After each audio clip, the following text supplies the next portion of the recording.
ఇది వర్షాకాలం కదా, మనం ఎక్కడ చూసినా బోలెడన్ని చేపలు కనబడుతూ ఉంటాయి కదా. ఇలా ఏ చేపతో పులుసు పెట్టినా గిన్నె కూడా వదలకుండా తింటారు. నేను దీనికోసం కేజీ నుంచి కేజీల చేపలు ఉప్పు నిమ్మరసం వేసి 2 సార్లు శుభ్రం కడిగి పక్కన పెట్టుకున్నాను. ఉప్పు నిమ్మరసం వేయడం వల్ల చేపలు నీచు వాసన రాకుండా ఉంటాయి. దీనికోసం ఇప్పుడు ఒక నిమ్మకాయ సైజు చింతపండు తీసుకొని అందులో కొద్దిగా వాటర్ పోసుకొని శుభ్రంగా కడుక్కొని ఆ వాటర్ను పడబోసి అందులోనే మరికొన్ని వాటర్ పోసుకొని పక్కన పెట్టుకుందాం. మీకు ఒకవేళ త్వరగా నానాలి అనుకుంటే వేడి వాటర్ పోస్తే త్వరగా నానుతుంది. ఇప్పుడు పోపు కోసం 3 పచ్చిమిర్చిని మధ్యలోకి చీల్చుకొని పక్కన పెట్టుకుందాం. ఒక మీడియం సైజ్ ఉల్లిగడ్డను తీసుకొని ఇలా సన్నగా తరుపుకోవాలి. ఇలా సన్నగా తరుపుకున్న దాన్ని చిన్న చిన్న ముక్కల్లా కట్ చేసుకోవాలి.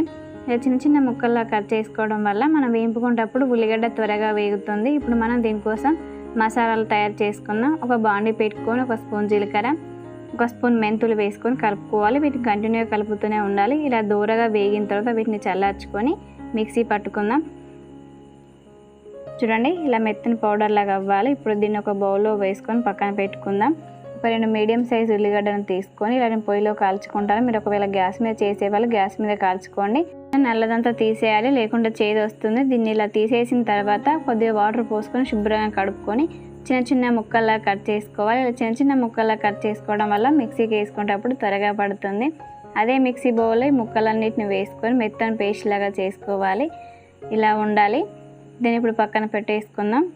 ఒక బాండీ పెట్టుకొని 4-5 చెంచాల ఆయిల్ వేసుకోవాలి. దీనికి కొంచెం ఆయిల్ ఎక్కువనే పడుతుంది. ఆయిల్ వేడయ్యాక ఉల్లిగడ్డ, పచ్చిమిర్చి, దీంతోపాటు 2 కరివేపాకు రెమ్మలు కూడా వేయాలి. కరివేపాకు మాత్రం మర్చిపోకూడదు. కరివేపాకు వేయడం వల్లనే చేపల పులుసుకి అసలైన టేస్ట్ వస్తుంది. ఇప్పుడు ఉల్లిగడ్డ మగ్గేంత వరకు మూత పెట్టి ఒక 5 నిమిషాలు ఉంచుకుందాం. చూడండి, ఉల్లిగడ్డ ఎంత చక్కగా వేగిందో. ఇప్పుడు దీన్ని కలుపుకొని 1 చెంచా అల్లం వెల్లుల్లి పేస్ట్ వేసుకొని ఉండలు లేకుండా కలుపుకొని పచ్చి వాసన పోయేంత వరకు ఒక 2 నిమిషాల పాటు వేయించుకోవాలి. చూడండి, అంతా వేగింది కదా. దీన్ని కలుపుకొని ఇప్పుడు 1 చెంచా పసుపు వేసుకుందాం. పసుపు వేసుకొని దీన్ని కలుపుకోవాలి. ఇలా కలుపుకున్న తర్వాత మనం ముందుగా మిక్సీ పట్టుకున్న ఉల్లిగడ్డ పేస్ట్ ఉంది కదా, దీన్ని అంతా వేసేసుకొని పచ్చి వాసన పోయి నూనె అంతా పైకి తేలేంత వరకు ఉంచుకోవాలి. ఈ ఉల్లిగడ్డ పేస్ట్ వేయడం వల్ల చేపల పులుసు చిక్కగా వస్తుంది, ఫ్లేవర్ కూడా బాగుంటుంది. దీన్ని అంతా కలుపుకున్న తర్వాత మనం 10 నిమిషాలు మూత పెట్టి ఉడికించుకుందాం. చూడండి, నూనె అంతా పైకి తేలింది కదా. దీన్ని ఒకసారి కలుపుకొని ఇప్పుడు మనం కారం వేసుకుందాం. ఇందులో కొంచెం కారం ఎక్కువనే పడుతుంది, ఎందుకంటే మనం చింతపండు పులుసు పోస్తున్నాం కాబట్టి పులుపు అనేది కారం ఘాటు తగ్గిస్తుంది. దీన్ని కలుపుకున్న తర్వాత ఇప్పుడు దీన్ని ఒక 2 నిమిషాల పాటు ఉడికించుకుందాం. ఇలా కారాన్ని 2 నిమిషాలు ఉడికించుకున్న తర్వాత మనం ముందుగా నానబెట్టుకున్న చింతపండు గుజ్జును కొద్దిగా వాటర్ పోసుకుంటూ గుజ్జంతా పిండుకోవాలి.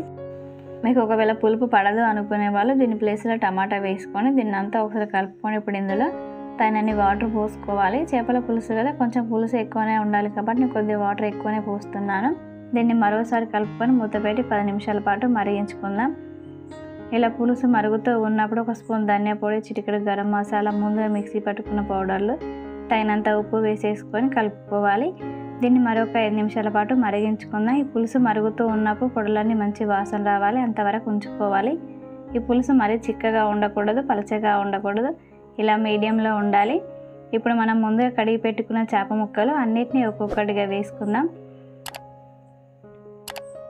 వీటిని ఇప్పుడే కలుపుకోవాలి, మధ్య మధ్యలో కలపకూడదు. మధ్య మధ్యలో కలిపితే విరిగిపోతాయి.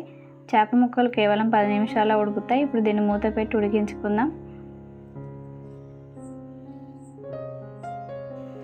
10 నిమిషాల తర్వాత ఆల్మోస్ట్ చేప ముక్కలు ఉడికినట్టే. చివరిగా కొత్తిమీర వేసేసుకొని దింపేసుకోవడమే.